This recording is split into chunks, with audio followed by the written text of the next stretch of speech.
to week 7 of my Trading for a Living challenge, where the goal is to make over $1,000 a week over 52 weeks, which roughly equates to just over $53,000 a year, which is the average US income according to the job stats that I showed you guys back in week 1.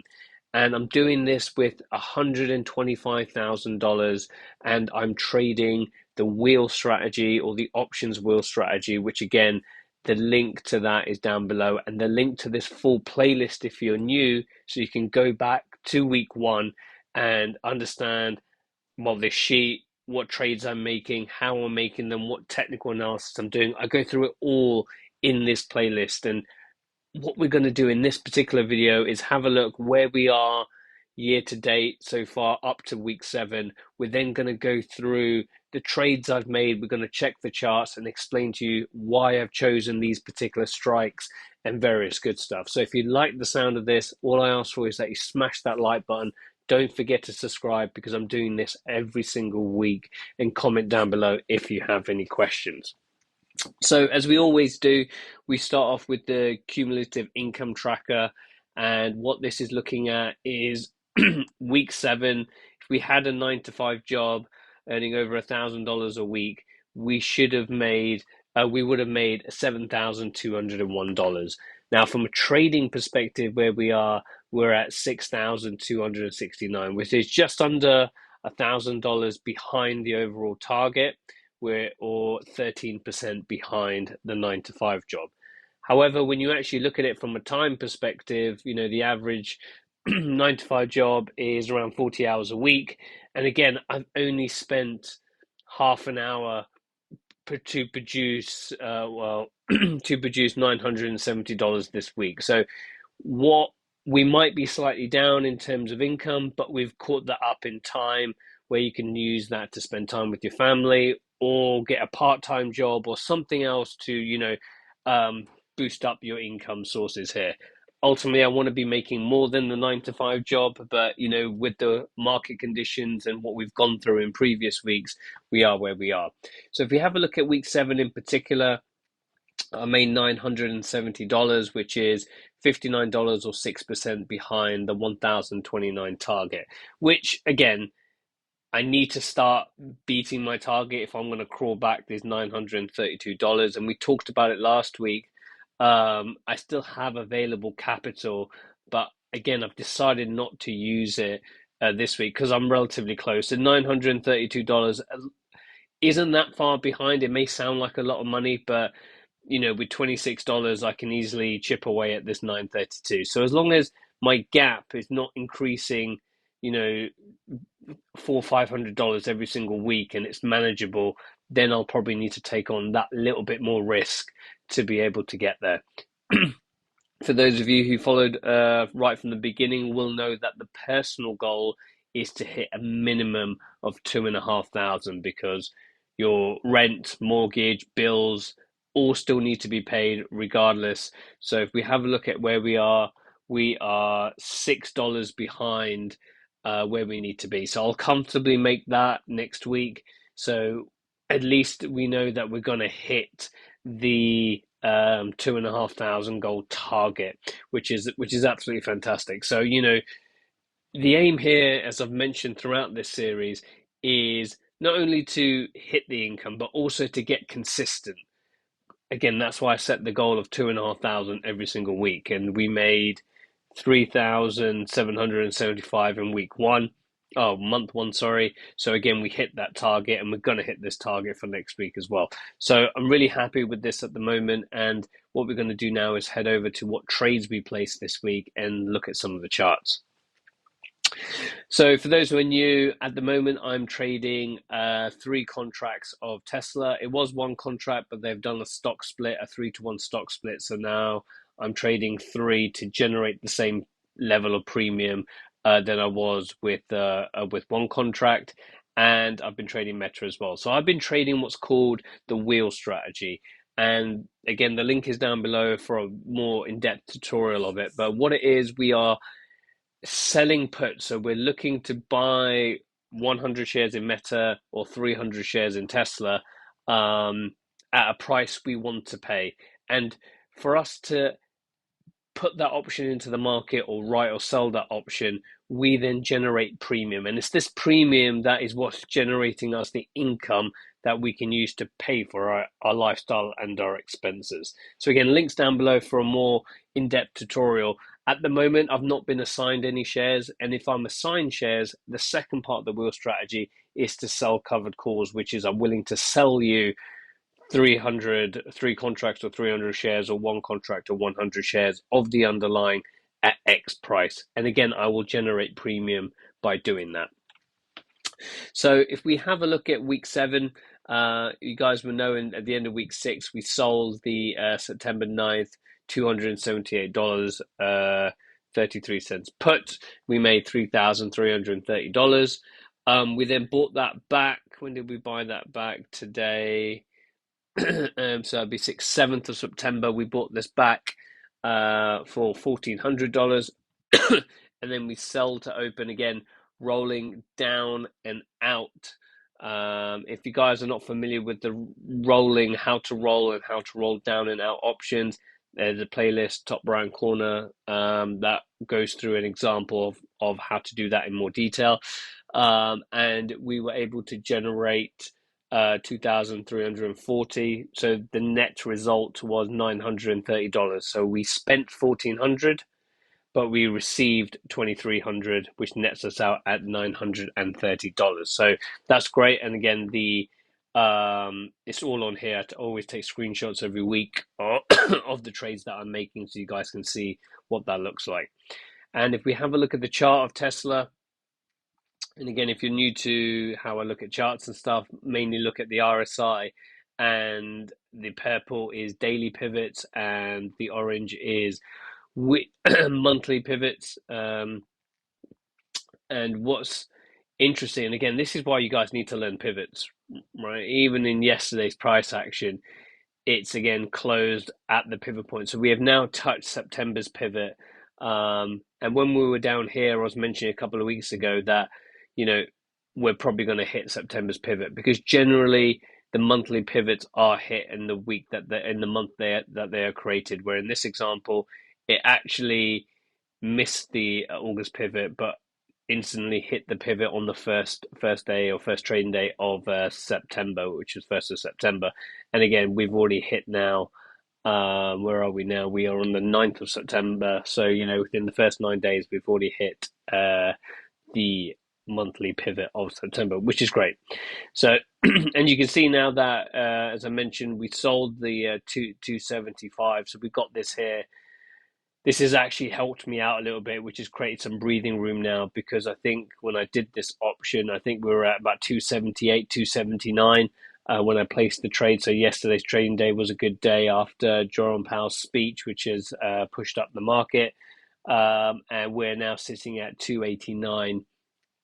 29, which again gives us $14 kind of leeway over here, which is absolutely fantastic. So that's what we want. We want Tesla to continue rising, for this option to depreciate in value, so it's cheap to buy back, and then we can start again in determining where our strike price need to be. So in terms of where I've selected my strike price, I kind of had to go with where the market was, because I was pretty much at the money and I didn't want to get assigned the shares.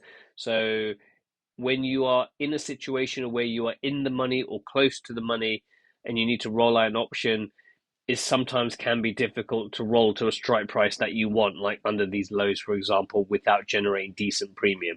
Because I'm trying to hit a monetary goal every single week, it then sometimes becomes harder to do. But so far, it's working out well for us, and hopefully Tesla continues to stay well above the current strike.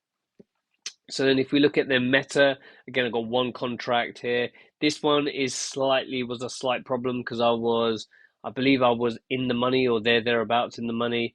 So we sold the September 9th for 160 to 50.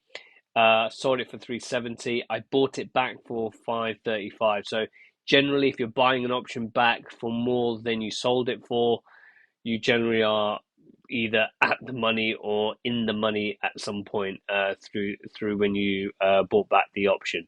So as you can imagine, when that does happen, for me to sell again, rolling out in strike from 162 to 50 to 160, so taking $250 of risk off the table. Um, I was then able to roll out for a net credit. It wasn't a lot; it was only $40.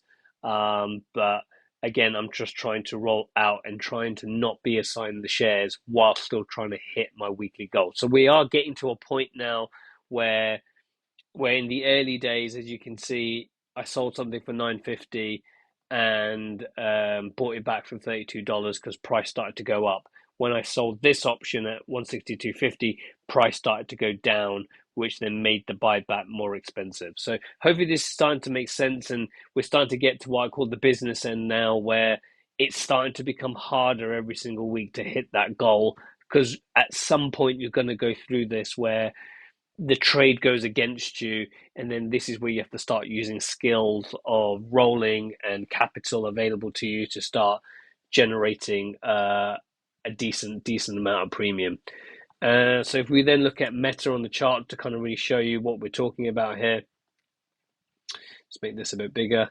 Um, so when I placed this option last week around this, I think it was probably around this area here, you can see that Meta went to lows of 157. So I went in the money when I had the 162 and 250 put.